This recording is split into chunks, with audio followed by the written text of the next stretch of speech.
রাজার মতো দেখতে নয়, ওটা রাজা। রাজা, is this your cool place? আসলে কি জানো রিয়া, এটা একটা সেন্টিমেন্টাল ব্যাপার। এই যে ক্যাফের মালিক আমাদের 5 স্টার হোটেলে বেয়ারার কাজ করত, বড় বিশ্বাসী লোক ছিল। বয়স হয়ে গেছিল তাই বাবা ওকে এটা খুলে দিয়েছে। দেখছো না, এটার নামটাও আমার মায়ের নামে রেখেছে, Lakshmi cafe. Oh, I see. বেটা রোজ একটা করে নাটক করবে।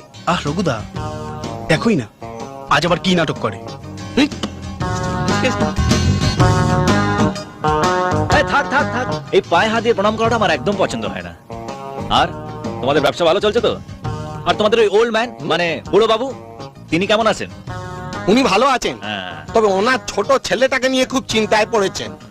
ছেলেটা বকে গেছে তো। ওরকম একটা ক্যারেক্টার প্রত্যেক ফ্যামিলিতেই থাকে, কি বলো রিয়া, তাই না? এখন ছোট আছে তো, বড় হলে ভালো হয়ে যাবে।